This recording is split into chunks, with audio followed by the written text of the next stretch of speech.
नमस्कार दर्शकों, मैं हूं एस्ट्रोलॉजर मयंक शर्मा। दर्शकों, हम लेके आए हैं आपके लिए वार्षिक राशिफल 2026। जी हां, मेष राशि से लेके मीन राशि तक के बारे में बताएंगे। कैसा रहेगा आपका स्वास्थ्य, कैसा रहेगा काम कारोबार, कैसी रहेगी आपकी पर्सनल लाइफ, प्रोफेशनल लाइफ और कितनी सफलता आपको मिलेगी, लव रिलेशनशिप कैसे रहेंगे, क्या इस वर्ष में विवाह का योग बनेगा, क्या संतान प्राप्ति की संभावनाएं आपकी कुंडली में दिखाई दे रही है, और सबसे इंपॉर्टेंट चीज कि इस वर्ष में कितना पैसा आपके पास आएगा। इस बार इस वीडियो में खास बात यह भी है कि कौन से महीने में आपको सावधानी रखनी चाहिए या किन महीनों में बहुत ज्यादा प्रोग्रेस आप कर सकते हैं। तो पूरी जानकारी जरूर देखिए। धर्म ज्ञान पर यह विशेष एक्सक्लूसिव सीरीज मेष राशि से लेकर मीन राशि तक वार्षिक राशिफल 2026। नमस्कार, धर्म ज्ञान के दर्शकों का स्वागत है। मैं हूं आपके साथ कविता राणा, लेकर हाजिर हूं कि क्या कहता आपका वार्षिक राशिफल 2026। साथ में मौजूद है जाने माने एस्ट्रोलॉजर डॉक्टर मयंक शर्मा जी। स्वागत है सर आपका। धन्यवाद कविता जी। धर्म ज्ञान के सभी दर्शकों का देवभूमि उत्तराखंड देहरादून से हार्दिक अभिनंदन, सादर नमस्कार। आपका हर पल मंगलमय हो। 2026 की शुरुआत खासकर धनु राशि, धनु लगन वाले लोगों के लिए कैसे रहने वाली है? जो ये नया साल है ना 2026, क्या आप ही के लिए है? इस साल आपको कितनी चुनौतियों का सामना करना पड़ सकता है, कितनी खुशियां आपके घर में दस्तक देगी, कितनी तरक्की आपको मिलेगी अपने काम कारोबार में, और सच में क्या 2026 में आप इतिहास रचने वाले हैं? किन किन महीनों में आपको सावधान रहने की जरूरत है, किन किन महीनों में आपके तरक्की के द्वार खुद ग्रह नक्षत्रों की पोजीशंस खोलेगी, सब कुछ जानेंगे A to Z। इसलिए वीडियो को प्लीज शुरू से लेकर अंत तक जरूर देखिएगा, क्योंकि ये आपका वार्षिक राशिफल है, यानी कि 2026 की एक कंप्लीट पिक्चर। और इसी कंप्लीट पिक्चर की शुरुआत करते हैं हम नव वर्ष की ग्रह चाल से। बताएं मयंक जी। बिल्कुल, देखिए नव वर्ष पर ग्रह स्थिति जो बन रही है, बता रहे धनु राशि में देखिए ग्रहों का जमावड़ा है। 4 ग्रह एक साथ बैठे हैं आप ही की राशि में, आपके लग्न में। सूर्य, बुध, शुक्र और मंगल की यहाँ युति रहेगी। अधिकतर मायनों में ये युति आपके लिए बहुत ही अच्छी रहने वाली है जी। दूसरे भाव में कोई ग्रह नहीं है। तीसरे भाव में राहु है। देखिए राहु संपूर्ण वर्ष नहीं रहेंगे, मगर 5 दिसंबर की मध्य रात्रि से ये निकलकर दूसरे भाव में वक्री गति से आएंगे, यहाँ आके बैठ जाएंगे वर्ष के अंत में। ठीक है जी। चौथे भाव में आपके शनि है। शनि की ढैया के प्रभाव में इस वर्ष भी आप रहेंगे। शनि देव जो है संपूर्ण वर्ष यहीं रहेंगे। 27 जुलाई को ये यहाँ से वक्री चाल चलने लगेंगे 139 दिनों के लिए इसी राशि में बैठकर। ये समय सावधानी पूर्वक चलने होगा। पंचम भाव खाली। छठे भाव में उच्च का चंद्रमा है। सप्तम भाव में बहुत ही अच्छी स्थिति में बृहस्पति हैं, और गुरु जो है बुध को देख रहे हैं, सूर्य को, मंगल को पूर्ण दृष्टि से देख रहे हैं। तो ये एक बहुत ही सुंदर योग आपके साल की शुरुआत में बन रहा है। इसका लाभ उठाना चाहिए। कहाँ कहाँ लाभ मिलेगा आगे बताने जा रहे हैं। नवम भाव, अष्टम भाव में कोई ग्रह नहीं है। नवम भाव में केतु है, संपूर्ण वर्ष रहेंगे। दिसंबर में 5 दिसंबर की मध्य रात्रि को केतु आपके अष्टम भाव में प्रवेश कर जाएंगे। दशम, एकादश और द्वादश भाव खाली है। ये ग्रहों की स्थिति है। शनि की ढैया इस वर्ष आपके ऊपर रहेगी।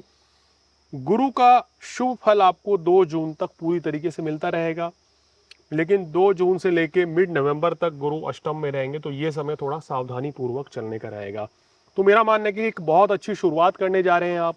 शुरुआती 5 महीने में जितना लाभ ले सकते हैं उतना लेने का प्रयास करें। बिल्कुल, तो आइए, लाभ ही लाभ आपको मिलेंगे, लेकिन किस प्रकार से, इस पर हम आगे विस्तार से जानेंगे। और सबसे पहले ये जानने की कोशिश है कि सेहत किन किन महीनों में आपका साथ देगी 2026 में।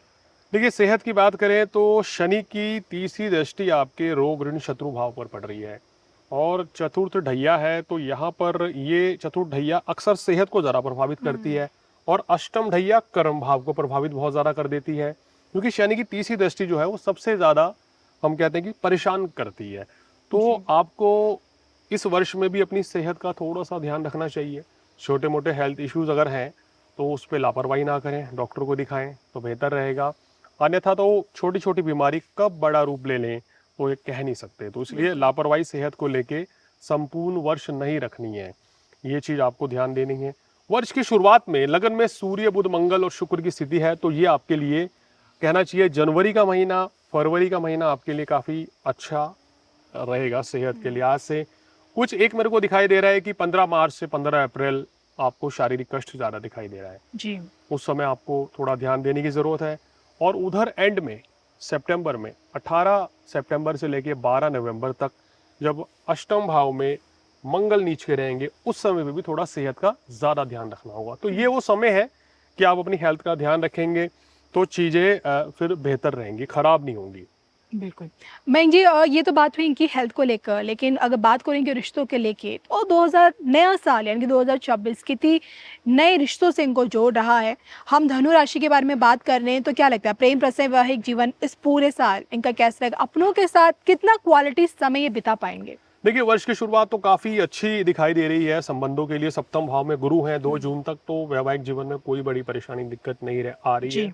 आपके लिए अच्छा समय है। शनि के अशुभ फल को भी गुरु कम करके रखेंगे। उसके बाद भी उच्च के हो रहे हैं, हुँ। तो ये भी एक दीर्घायु योग बनता है। अष्टम भाव में जब गुरु ओके। उच्च के रहते हैं, तो ये भी आपके लिए एक अच्छी प्लस पॉइंट वाली बात रहेगी। हुँ। तो कुल मिलाकर अगर देखें तो रिलेशनशिप के लिए मेरा मानना ये है कि ये वर्ष जो है कोई खास दिक्कत परेशानी नहीं रहेगी। जी। और कहाँ पे थोड़ा सा रिलेशनशिप में सावधानी रखनी होगी, 15 मार्च से 15 अप्रैल और 18 सितंबर से 12 नवंबर, ये समय थोड़ी दिक्कत रहेगी। इस समय आपको मैनेज करना चाहिए, जी। क्रोध की अधिकता से भी इस समय बचना चाहिए, तो चीज़ें आपके लिए फिर बेहतर हो रही हैं। और 2 जून तक तो बृहस्पति यहाँ बैठे हैं, तो विवाह का योग भी बना रहे हैं, वैवाहिक जीवन को बहुत ही उत्तम कर रहे हैं और आपको एक सुखद जीवन हर क्षेत्र में देने जा रहे हैं। बिल्कुल। तो देखिए, पर्सनल लाइफ़ की तो खूबसूरत तस्वीर मयंक जी ने यहाँ से आपको दिखा दी है, लेकिन अगर बात करें आपकी प्रोफ़ेशनल लाइफ़ की, यानी कि 2026 में आपका काम-धंधा सब कैसा चलेगा? आप कितनी तरक्की करेंगे? कितनी अपॉर्च्युनिटीज़ आपको मिलेगी आगे बढ़ने के लिए? चाहे कहीं नौकरी कर रहे हैं, अपना खुद का बिज़नेस कर रहे हैं, या फिर दिमाग में है, कुछ प्लानिंग है, एक नए काम की, नई शुरुआत करने की, तो नए साल में क्या की जा सकती है? रिस्क किन-किन महीनों में आप ले सकते हैं? जान लेते हैं। देखिए, मेरा मानना है कि जनवरी, फरवरी और मार्च का जो समय है आपका, तो तकरीबन 15 मार्च तक के समय का लाभ उठा लीजिए। शुरुआत के 3 महीने। 15 मार्च तक सिर्फ। अच्छा। उसके बाद 15 मार्च से 15 अप्रैल का समय थोड़ा सा नई शुरुआत नहीं करनी है। हुँ। उसके बाद फिर समय आपका अच्छा है 2 जून तक का। जी। तो ये एक ऐसा टाइम है कि सबसे परफेक्ट टाइम इस वर्ष में मेरे को दिखाई दे रहा है, जहां आप कोई नई शुरुआत कर सकते हैं, कोई जॉब चेंज कर सकते हैं या बहुत ज़्यादा लाभ ले सकते हैं अपने जी। करियर में किसी भी तरीके से। क्योंकि उसके बाद की परिस्थितियां कुछ ना कुछ दिक्कतें बनी रहेंगी। तो ये समय आपके लिए सर्वश्रेष्ठ रहेगा, इस समय का लाभ उठा लीजिए। और बाकी इस वर्ष में करियर के लिहाज से शुरुआती महीनों में आप बहुत ही अच्छी अचीवमेंट हासिल करेंगे, क्योंकि यहाँ आपकी गुरु की प्लेसमेंट, मंगल की प्लेसमेंट, बुध की और शुक्र की प्लेसमेंट बहुत अच्छी रहेगी, जी। क्योंकि ये सब ग्रह यहाँ से यहाँ आ रहे हैं। तो एक तरीके से आपके लिए काफ़ी अच्छा रहेगा।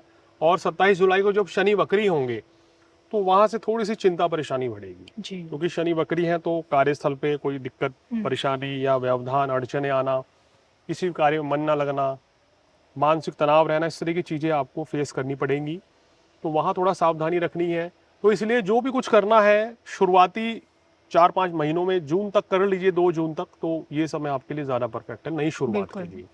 मयंक जी, आपने वर्क प्लेस के बारे में बताया, वर्क फ्रंट पे कितना अच्छा कर पाएँगे। लेकिन देखिए, सबसे इम्पोर्टेंट बात आ जाती है कि मेहनत कर रहे हैं, लेकिन उसका फल कितना मिल पाएगा? तो आर्थिक तौर पे क्या लगता है, 2026 इनको कुछ बना कर जाएगा जो इन्होंने सोचा है? घर लेना है, गाड़ी लेना है, कोई बड़ी इन्वेस्टमेंट करना है, कहीं बड़ी ज़मीन लेनी है, तो क्या ये कुछ कर पाएँगे अपने लिए? देखिए, अगर आपको दशा अंतर्दशा भी शुभ चलनी चाहिए। जी। अगर वो, हम कहते हैं ना, वाहन तो चलिए फिर भी आदमी ले लेता है, लेकिन घर बनाने के लिए आपको बहुत कारक दशा चलनी चाहिए जी। कि योग कारक दशा चल रही हो, राजयोग चल रहा हो, तभी आपकी अच्छी प्रॉपर्टी या अच्छा घर बनता है। क्योंकि हम कहते हैं ना, जीवन में व्यक्ति 1 या 2 बार ही घर लेने का योग बनता है। जी। कुछ लोग तो ऐसे होते हैं कि रिटायरमेंट के आसपास अपना घर बना पाते हैं, ऐसी कोई लोग परिस्थितियां बना भी बना ही नहीं नहीं पाते। पाते। तो इसलिए अपने इंडिया में क्या है ना, घर बनाना एक बहुत बड़ी चुनौती है, बहुत आदमी का ज़्यादा। बड़ा सपना होता है। तो इसलिए उसके लिए उत्तम समय का होना जरूरी है। मेरा ये मानना दिखाई दे रहा है, घर के लिहाज से तो अगर मैं देखूं थ्रू आउट द ईयर आपका समय काफी अच्छा है, कि पूरे वर्ष योग बन रहे हैं, कि बृहस्पति के चलते कि आपका घर उत्तम घर बनने का योग बन रहा है, शनि के चलते भी। लेकिन बस आपको योग कारक दशा अगर चल रही होगी, सपोज आपको बृहस्पति की दशा, बुध की दशा या मंगल की दशा है या शनि की महादशा है, तो निश्चित रूप से इस दौरान आपका अपना घर बन सकता है। तो जी। ग्रह गोचर इस वर्ष के लिए संकेत दे रहे हैं कि प्रॉपर्टी लेना चाहते हैं तो किस्मत आपके साथ रहेगी। और सितंबर और अक्टूबर में थोड़ा सा मतलब कि किस्मत का उतना सहयोग नहीं मिलेगा, लेकिन ओवरऑल आपके लिए प्रॉपर्टी के लिए समय शुभ है। और स्टूडेंट्स के लिए कितने नए परिवर्तन आपको लग रहे हैं 2026 में इनके हैं? देखिए, छात्रों के लिए शुरुआत लगन में बुध है, तो बुद्धि को मजबूत करेंगे, तो बहुत अच्छा रहेगा समय एजुकेशन लेने के लिए। शुरुआती समय में आपको अगर शिक्षा ग्रहण करनी है तो उसके लिए पूरा प्रयास कीजिए। एडमिशन लेना है विदेश में, अगर बहुत से छात्र चाहते हैं तो उसके लिए भी प्रयास करेंगे तो आपको सफलता मिल जाएगी। बिल्कुल। तो तो अच्छा समय है जी, स्टूडेंट्स के लिए भी। तो मयंक जी यहाँ से तो आपने बता दिया है कि भाई 2026 की एक ब्यूटीफुल पिक्चर क्या कहती है, और वो भी धनु राशि धनु लगन वाले लोगों के लिए। और जाते जाते बात हो जाए उपायों की। उपाय के साथ साथ क्या सावधानी रखनी चाहिए इस जी। वर्ष में, क्योंकि शनि की ढैया भी है। इसके चलते क्या रहेगा, आपको अपने आप को सुर्खियों में लाने से बचाना है या ओके। अति उत्साह घमंड से बचना चाहिए। हम्म। अन्यथा तो शत्रु नुकसान पहुंचाने का प्रयास कर सकते हैं, चाहे वो आपके दफ्तर में हो या आपके आस पड़ोस में कहीं भी हो। तो इस चीज का ध्यान रखना है। दूसरी बात यह कि कार्य क्षेत्र में, क्योंकि शनि की पूर्ण दृष्टि जो है यहाँ पर रहेगी 27 जुलाई के बाद, तो खास तौर से कार्यस्थल पर आने वाले 3-4 महीनों में आपको कोई लापरवाही नहीं करनी। अपने काम को थ्रू आउट द ईयर ईमानदारी से करें, क्योंकि मेरा मानना है कि अगर हम अपना काम ईमानदारी से परफेक्शन तरीके में करेंगे तो कोई समस्या रहेगी नहीं। जी। हम ये कहते हैं कि शनि की ढैया या 7.5 हो तो व्यक्ति को किसी भी तरीके आलस्य और लापरवाही से बचना चाहिए, वरना तो आपको नुकसान उठाना पड़ सकता है। ये थोड़ी सावधानी रखेंगे। वर्ष के शुरुआत के जनवरी के महीने में सब कुछ बहुत अच्छा है, लेकिन क्रोध की अधिकता से बचना होगा। और ऐसे ही आपको 15 मार्च से 15 मार्च से 15 अप्रैल तक अति क्रोध से बचना है और सेहत का ध्यान रखना है। और 18 सितंबर से 12 नवंबर तक का समय भी थोड़ा सावधानी पूर्वक चलाना है, तो फिर चीजें आपके लिए बेहतर रहेंगी। बिल्कुल। और वो पूजा पाठ क्या करनी चाहिए इस दौरान जो आपको लाभ मिले, देखिए इस दौरान शनि देव की पूजा करनी चाहिए। शनि का दान करना आपके लिए बहुत अच्छा रहेगा। हनुमान चालीसा पढ़ते रहिए तो भी शनि देव के कष्टों से छुटकारा मिल जाएगा। एक पुखराज पहन के रखेंगे तो आपके शुभ फलों में और भी वृद्धि हो जाएगी। बिल्कुल। तो इसी के साथ मुझे मयंक जी को दोनों को अनुमति दीजिए, और उम्मीद करूंगी कि आपके लिए ये जो वीडियो हम बना के लाएं स्पेशल वार्षिक राशिफल का 2026 को लेकर, आप लोगों के लिए उपयोगी साबित हो और नया साल आप लोगों के लिए नई खुशियां लेकर आए। और इसी जी, के साथ हम दोनों की तरफ से आप सभी दर्शकों को नव वर्ष 2026 की इसकी ढेरों ढेरों शुभकामनाएं। शुभकामनाएं। नमस्कार। नमस्कार।